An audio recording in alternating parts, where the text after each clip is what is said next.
구약 134쪽, 출애굽기 34장 1절에서 9절 한 절씩 교독하겠습니다.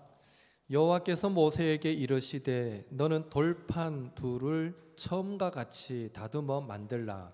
네가 깨뜨린 처음 판에 있던 말을 내가 그 판에 쓰리니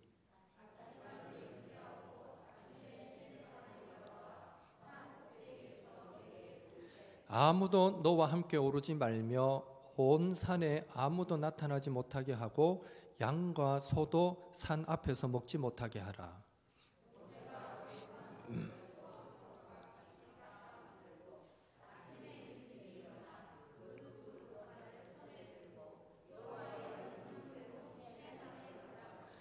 여호와께서 구름 가운데에 강림하사 그와 함께 거기 서서 여호와의 이름을 선포하실세.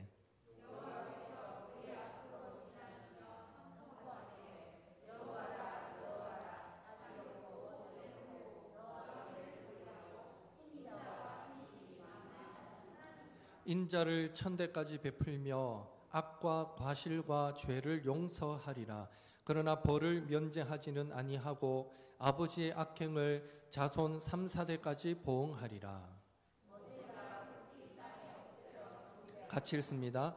이르되 주여 내가 주께 은총을 입었거든 원하건대 주는 우리와 동행하옵소서. 이는 목이 뻣뻣한 백성이니이다. 우리의 악과 죄를 사하시고 우리를 주의 기업으로 삼으소서. 아멘. 우리는 하나님을 묵상할 때 다양한 신앙 고백이 가능합니다. 가령 불가능함이 없으시다라는 의미로 우리는 하나님을 전능하신 하나님이라고 고백합니다. 여러분은 하나님이 전능하심을 믿으십니까? 예.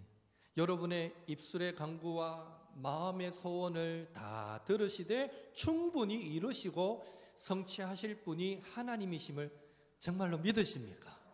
예, 아멘. 혹 육신의 아버지는 우리의 소원을 다 들어줄 수 없을 수 있습니다.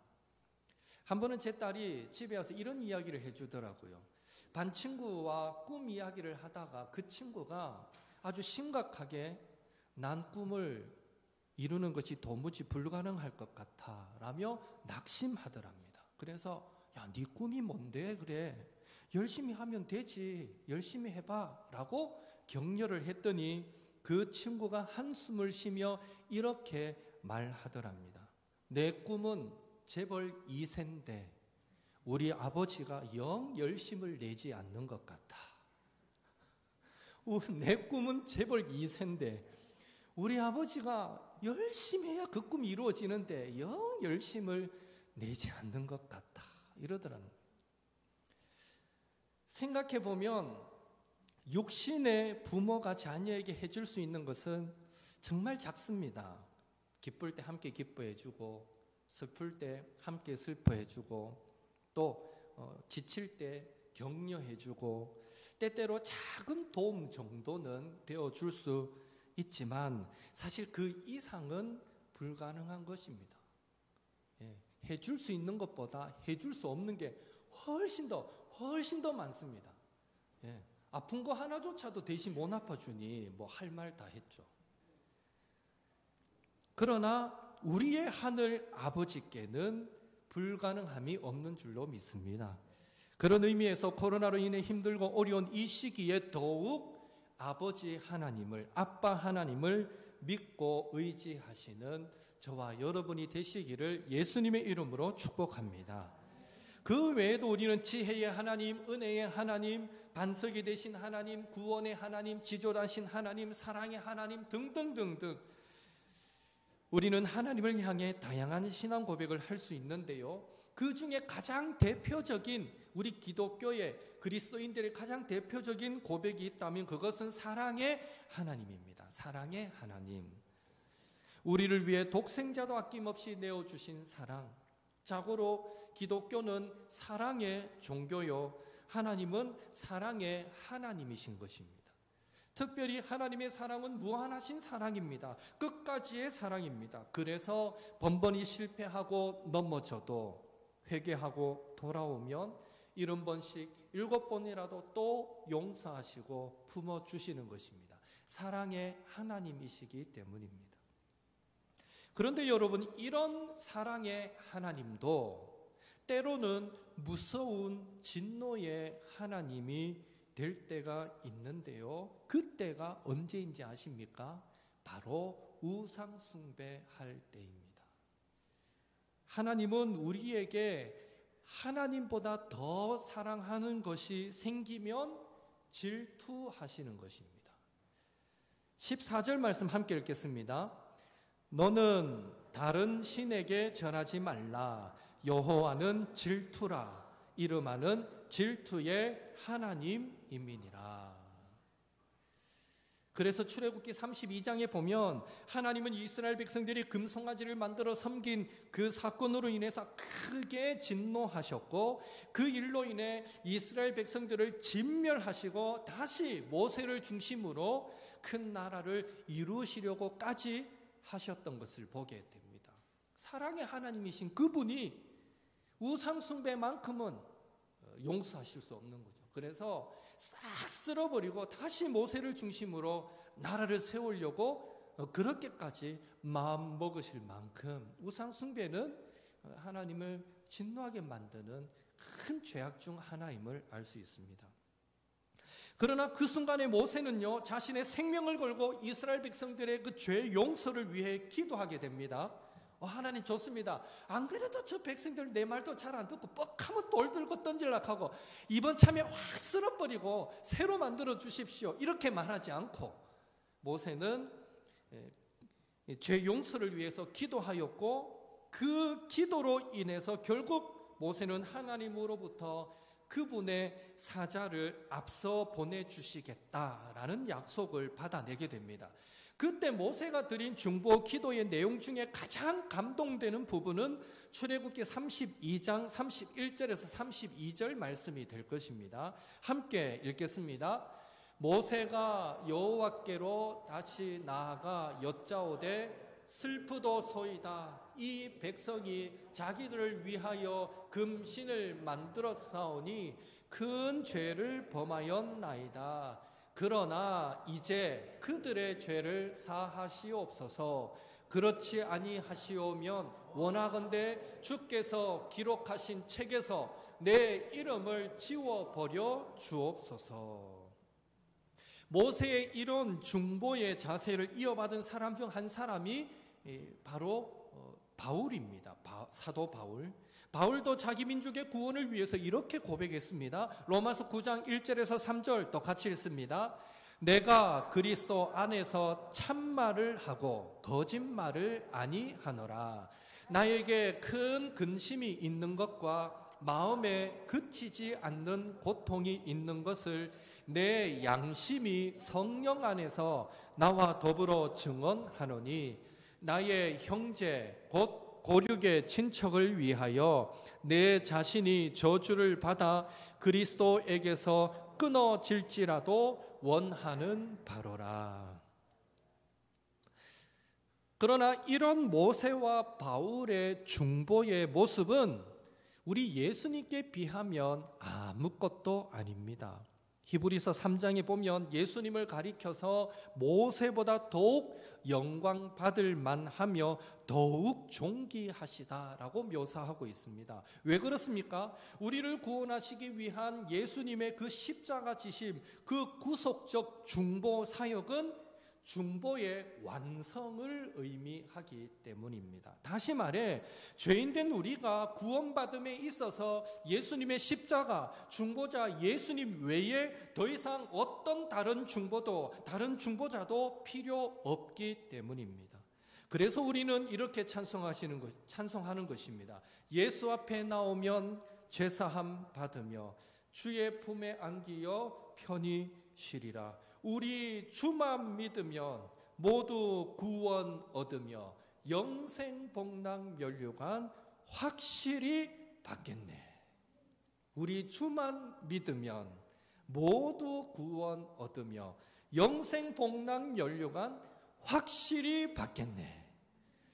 이후로 누가 권사님 오늘 죽으면 천국 가실 수 있겠어요? 권사님은 그런 자신 있어요? 누가 진지하게 물어올 때에 야 죽어봐야 알지 이러시면 안 되고, 우리 주만 믿으면 모두 구원 얻으며 영생 복락 면류관 확실히 받겠네. 여러분 진짜 주변에 혹시 성당에 다니고 가까운 사람 중에 신부가 있다면 꼭 한번 물어보십시오.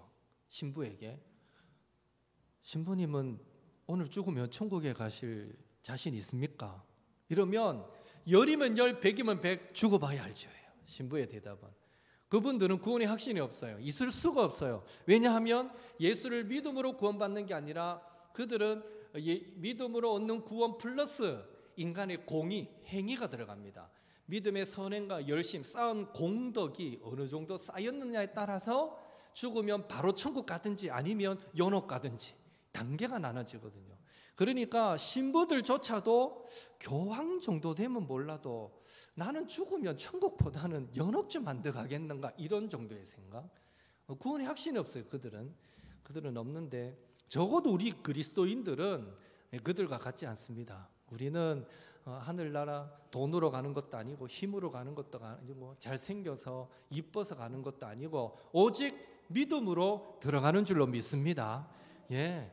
꼭 이거 제가 2번, 3번 강조한 이유는 이단들이 와서 한두 가지만 물어보면 고마 자신 없어가지고 난 모르겠는데 이래 되는데, 어떤 경우에서도 우리는 나는 예수님 믿고 구원받았음을 믿습니다. 이 확신을 가져야 되는 것이죠. 예. 모세의 중보 기도가 이스라엘을 향한 하나님의 진노를 풀게 만들었고, 예수님의 중보가 오늘 우리를 구원에 이르게 하였듯이 우리도, 저와 여러분도 예수님처럼 모세처럼 가족과 성도와 이웃을 향한 기도를 쉬지 않게 되기를 바라고요. 저와 여러분의 기도로 지치고 상한 심령들이 힘을 얻고 주를 알지 못했던 심령들이 주께 돌아오는 역사가 일어나게 되기를 예수님의 이름으로 축복합니다. 우리의 기도가 그렇게 쓰임받기를 소원합니다. 모세의 이 중보 기도로 하나님은 자신의 사자를 앞서 보내시겠다라고 말씀하심으로 금송아지 사건에 대해서 그 진노했던 마음이 조금 풀리신 듯 했는데, 출애굽기 33장에 보면 하나님은 자신은 이 범죄했던 이스라엘 백성들과 함께 가나안으로 가지 않겠다라고 말씀하십니다. 32장에서 모세의 중보 기도로 그렇다면 내 사자를 앞서 보내겠다라고까지는 말씀했는데 33장에 와서 33장에서 뜬금없이 나는 같이 가지 않겠다라고 말씀하시는 거죠. 그러자 이번에는 이스라엘 백성들이 자신의 죄를 뉘우치는 마음으로 하나님의 임재를, 하나님이 함께 하심을, 임마누엘의 하나님을 상실한 것을 슬퍼하는 마음으로 그들의 몸을 단장하지 않고 그렇게 하나님 앞에 설 때에 하나님은요 다시 이스라엘 백성들에게 몸에서 장신구를 제거하라. 장신구는 다른 말로 몸을 꾸미고 화장하고 한 이런 거예요. 그러니까 그런 모든 것을 제거하는 더 강도 높은 회개를 하면 내가 어떻게 할 것인지 정하겠다라고, 이제는 완강하게 나는 같이 안 간다 했다가 한 번 더 백성들이 회개하는 마음으로 하나님 앞에 서니까 내 한번 생각은 해보겠다라는 정도로 하나님이 마음을 움직이시는 것을 보게 됩니다.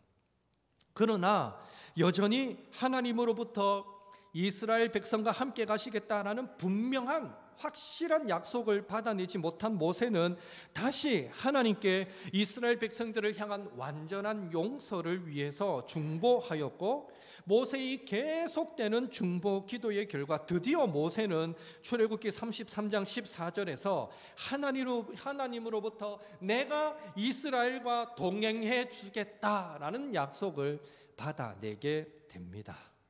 그리고 이어지는 내용이 오늘 우리가 읽은 출애굽기 34장의 내용인데요, 오늘 본문을 보면 이스라엘과 함께 동행하시겠다고 약속하신 하나님은 모세가 깨뜨려 버렸던 그 십계명 돌판 대신에 새로운 십계명 돌판, 하나님과 이스라엘 백성들의 그 언약 관계가 회복되었음을 상징적으로 보여주는 새로운 돌판을 주시겠다라고 말씀하시면서 모세를 향해 시내산으로 올라오라 부르셨습니다.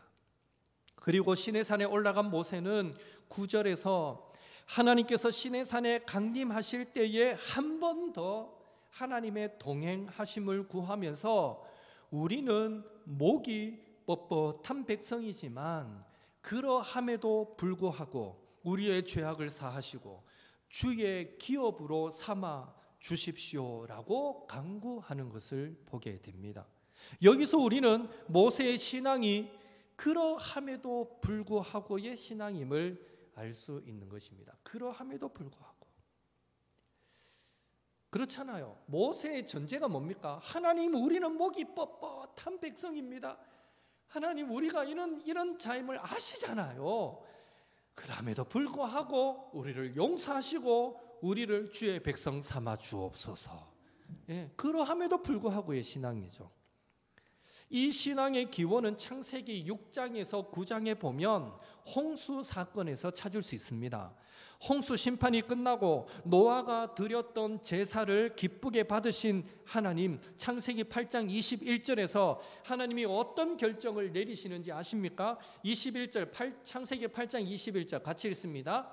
여호와께서 그 향기를 받으시고 그 중심에 이르시되 내가 다시는 사람으로 말미암아 땅을 저주하지 아니하리니 이는 사람의 마음이 계획하는 바가 어려서부터 악함이라.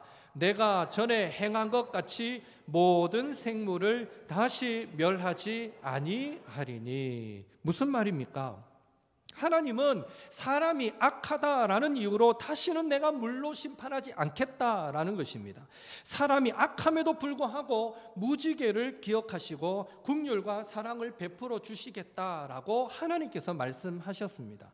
모세는 이런 하나님의 마음을 잘 알았기에 그러함에도 불구하고의 신앙으로 하나님 앞에 나아가 담대하게 간구할 수 있었던 것입니다. 오늘 저와 여러분에게도 이 그러함에도 불구하고의 신앙을 저와 여러분도 소유할 수 있게 되기를 예수님의 이름으로 축원합니다. 그렇다면 모세가 그러함에도 불구하고의 이 신앙을 소유할 수 있었던 근거가 뭐냐?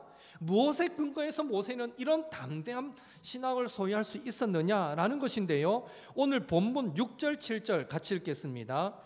여호와께서 그의 앞으로 지나시며 선포하시되 여호와라 여호와라 자비롭고 은혜롭고 노하기를 더디하시고 인자와 진실이 많은 하나님이라. 인자를 천대까지 베풀며 악과 과실과 죄를 용서하리라. 그러나 벌을 면제하지는 아니하고 아버지의 악행을 자손 3, 4대까지 보응하리라. 바로 모세는요, 하나님이 자비롭고 은혜롭고 노하기를 더디하시고 인자와 진실이 많으신 하나님이심을, 즉 받아야 할 벌은 면제하지 않으시지만 인자는 천대까지 베푸시며 죄악과 과실을 용서하시는 하나님이심을 믿었기에 그러함에도 불구하고의 신앙으로 담대히 하나님의 보좌 앞으로 나아가 기도할 수 있었던 것입니다. 오늘 우리가 믿는 하나님도 동일합니다. 자비롭고 은혜롭고 노하기를 더디하시고 인자와 진실이 많으시며 죄악과 과실을 용서하시는 사랑의 하나님이신 줄로 믿습니다. 그런 의미에서 오늘 이 밤에 하나님의 은혜를 사모하는 저와 여러분에게 꼭 필요한 것이 있다면 그것은요, 이런 하나님을 믿는 믿음입니다. 믿음. 히브리서 11장 6절 같이 읽습니다. 믿음이 없이는 하나님을 기쁘시게 하지 못하나니 하나님께 나아가는 자는 반드시 그가 계신 것과 또한 그가 자기를 찾는 자들에게 상 주시는 이심을 믿어야 할지니라. 아멘. 오늘 우리의 힘으로 실현 불가능해 보이는 인생의 문제들 앞에 근심, 절망, 낙심하지 않고 그 문제를 하나님 앞에 가지고 나아가면 하나님이 가장 적절한 방법으로 해결해 주신다라는 그 믿음이 오늘 우리에게 필요한 것입니다. 구스 사람 세라가 100만의 군사를 이끌고 쳐들어왔을 때 그때 이스라엘에는요 고작 해봐야 30만의 창 잡는 사람과 28만의 활 잡는 사람 외에는 없었습니다. 도무지 이길 수 없는 열악한 전쟁, 불가능한 전쟁을 치러야 했던 아사 왕은요 하나님께 이렇게 기도합니다. 역대하 14장 11절 같이 읽습니다. 아사가 그의 하나님 여호와께 부르짖어 이르되 여호와여, 힘이 강한 자와 약한 자 사이에는 주밖에 도와줄 이가 없사오니 우리 하나님 여호와여, 우리를 도우소서. 우리가 주를 의지하오며 주의 이름을 의탁하옵고 이 많은 무리를 치러 왔나이다. 여호와여, 주는 우리의 하나님이시오니 원하건대 사람이 주를 이기지 못하게 하옵소서 하였더니, 이렇게 믿음의 기도를 드린 결과 어떻게 되었습니까? 바로 그 다음 구절 역대하 14장 12절에 보면 하나님께서 아사 왕과 유다 사람들 앞에서 나아가면서 구스 사람을 치셨다라고 기록하고 있습니다. 하나님께서 직접 유다를 대신하여 싸워 승리케 만들어 주셨던 것입니다. 이것이 믿음의 힘입니다. 사람의 눈에 보이지는 않지만 분명히 존재하는 하나님의 구원의 손길은 믿음으로만 누리게 됨을 믿으시기 바랍니다. 바라기는 오늘 우리가 어떤 상황에 처해 있고 우리 가정과 일터에 어떤 문제들이 있든지 간에 그러함에도 불구하고의 신앙으로 자비롭고 은혜롭고 노하기를 더디하시고 인자와 진실이 많으신 하나님께 부르짖음으로 하나님과 우리 사이에 깨어졌던 언약도 회복시키시고 더 나아가 기적 같은 하나님의 은혜와 능력의 손길도 경험하면서 살아가시는 저와 여러분이 될 수 있기를 예수님의 이름으로 축원합니다. 이렇듯 하나님을 믿는 믿음으로 그러함에도 불구하고의 신앙을 가지고 간구하였을 때 하나님은 이제 이후에 10절에서 26절까지 여러 많은 계명들을 말씀들을 주시면서 이스라엘 백성과 언약을 세우셨고 언약의 말씀 곧 십계명을 새 돌판에 새겨 주심으로 깨어졌던 언약의 회복을 이루시는 모습을 보게 됩니다. 그리고 29절 이하를 보면 모세는 언약 회복의 상징으로 주신 이 십계명 돌판을 들고 산을 내려오는데 이전에 없던 현상이 하나 나타나게 됩니다. 29절 같이 읽겠습니다.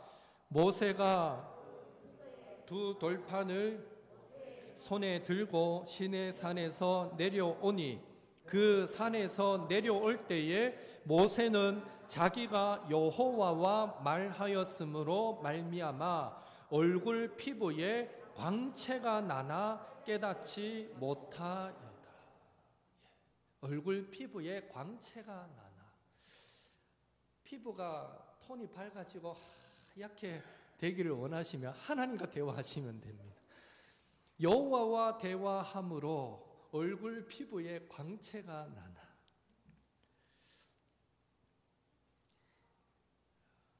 바로 모세가 하나님과 대화한 까닭에 그의 얼굴 피부에서 막 빛이 나게 되었습니다. 이전에 없던 현상이에요.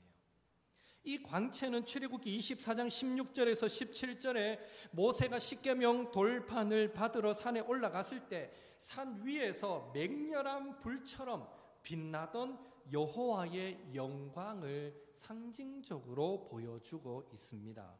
그리고 이 여호와의 영광은 성막이 완성되고 난 이후에는 그 성막 위에 임하는 모습도 출애굽기 40장 34절 35절에서 찾아볼 수 있는 것입니다.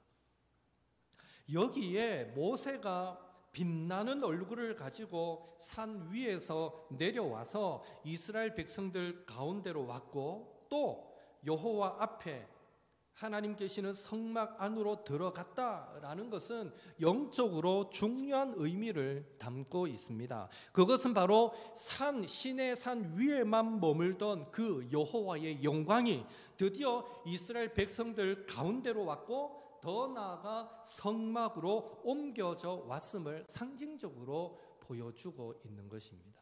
다시 말해 하나님의 임재의 상징인 시내산은 딱 고정된 장소여서 이스라엘 백성들이 이동하게 되면 그들과 멀어질 수밖에 없었던 반면에, 성막은 이스라엘 백성들이 가는 곳마다 함께 가면서 하나님의 계속적인 계시의 장소로서의 역할을 하기에, 모세가 여호와의 영광으로 빛나는 얼굴을 가지고 성막으로 들어갔다라는 것은 이제 그 성막이 움직이는 시내산, 계속적으로 하나님의 임재가 이스라엘과 함께 하신다라는 그런 의미를 담고 있는 것입니다.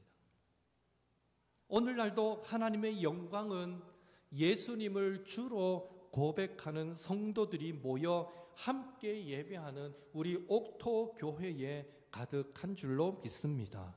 그리고 그리스도의 몸의 각 지체요 성령의 전인 우리 개개인의 심령 속에도 성령 하나님은 내주하셔서 지금도 우리와 동행하여 주시는 줄로 믿습니다.